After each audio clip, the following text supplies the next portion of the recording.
Dios les bendiga, soy el pastor Gilberto Gutiérrez de la Iglesia Bautista Ores de México DF. Me da mucho gusto saludarlos en este lunes 9 de octubre de 2017.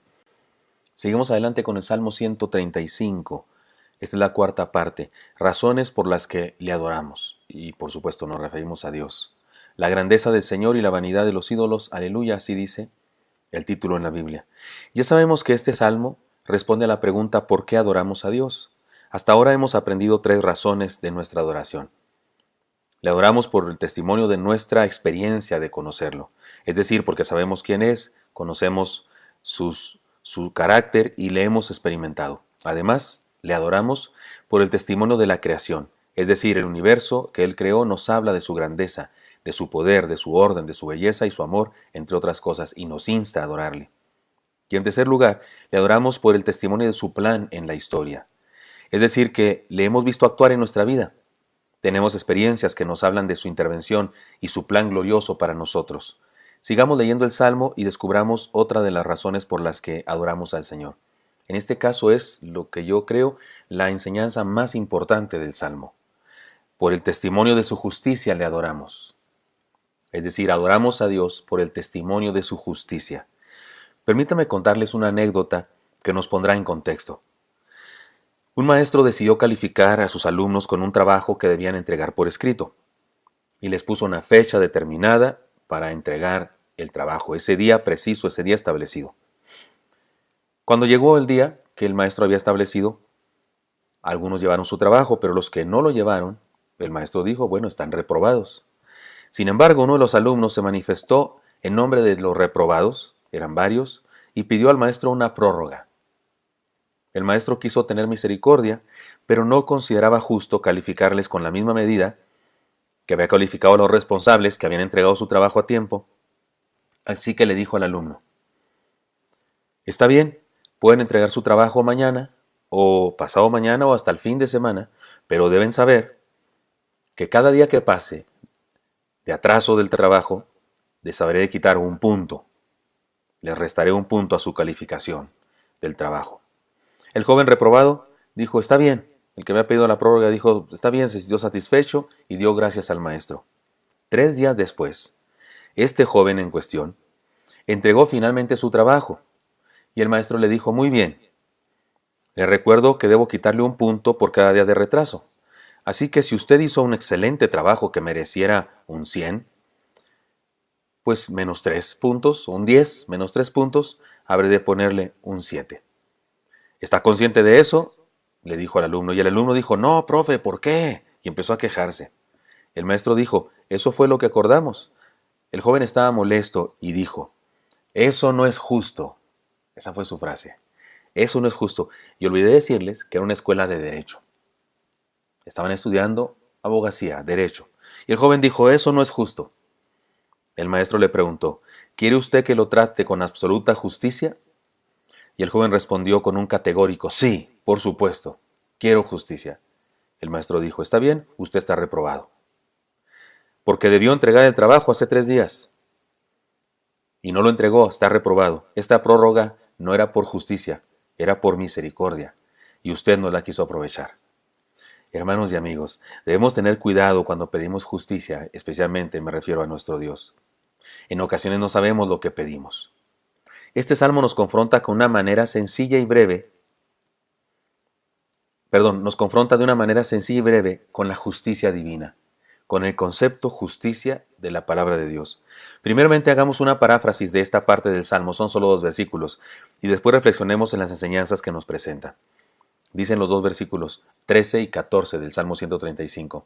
Oh Jehová, eterno es tu nombre, tu memoria, oh Jehová, de generación en generación, porque Jehová juzgará a su pueblo y se compadecerá de sus siervos.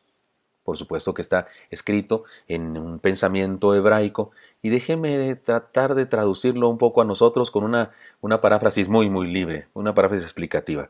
Creo que podría decir así en nuestro contexto. Señor nuestro Dios, tu carácter es siempre el mismo, tú no cambias. El mundo entero sabe de ti. En todas las épocas de la historia se te conocerá, Señor. Porque el Señor juzgará a sus seguidores, pero su juicio será de gracia y misericordia. Así es como podría traducirse estos versículos del Salmo, esta idea del Salmo. La verdad es que esto es lo más importante de las enseñanzas de este pasaje. Nos presenta la justicia del Señor, un concepto de justicia que debemos entender. Para hacerlo, permítame hacer un recorrido por algunas escenas de la Biblia que nos ayudarán a entenderla. En primer lugar, cuando Adán y Eva pecaron, se sintieron desnudos delante de Dios y Dios los vistió con pieles. Eso significa dos cosas. Número uno, que Dios se encargó del problema. No los dejó sin solución. Dios se encargó, Él mismo se encargó del problema. Los vistió con pieles. Y en segundo lugar, si los vistió de pieles, significa que sacrificó un animal, sino de dónde sacó las pieles.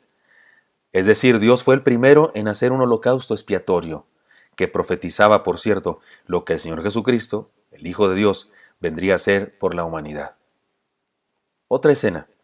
Cuando Dios estableció su ley y el sacerdocio por medio de Moisés, ordenó que sacrificaran un cordero que expiara el pecado del pueblo.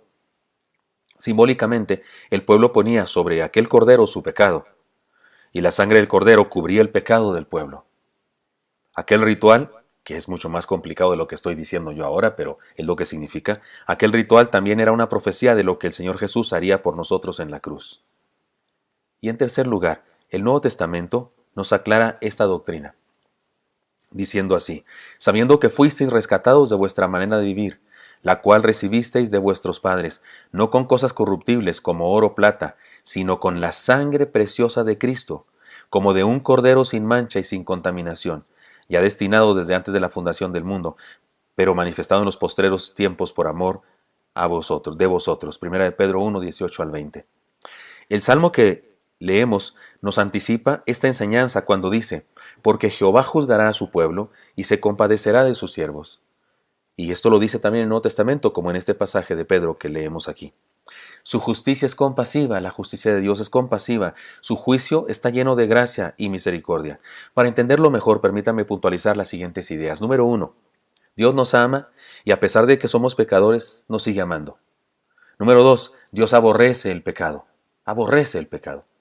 Número 3, Dios aborrece el pecado porque destruye lo que Él ama, es decir, a nosotros, los seres humanos.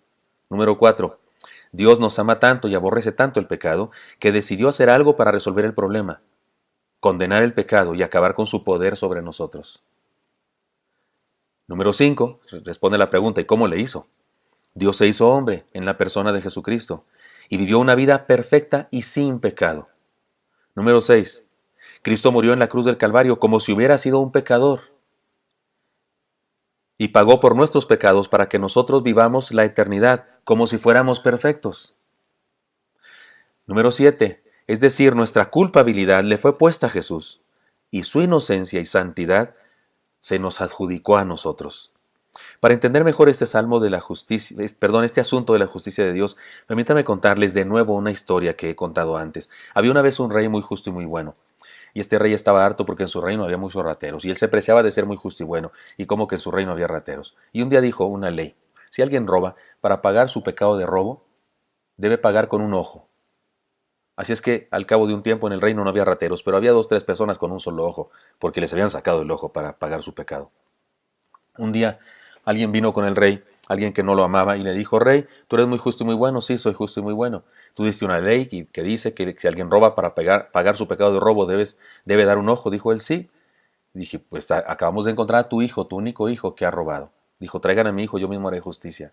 Trajeron a su hijo atado de pies y manos. El rey sacó su propio puñal con mango de oro, y todo el mundo pensaba que iba a sacar él mismo el ojo de su hijo, pero no, lo que hizo el rey fue sacar su propio ojo. El rey sacó su propio ojo y luego lo puso en una charola de plata que tenían ahí para el caso y dijo: ¿por qué mi hijo sigue amarrado si ahí está el ojo que paga su pecado?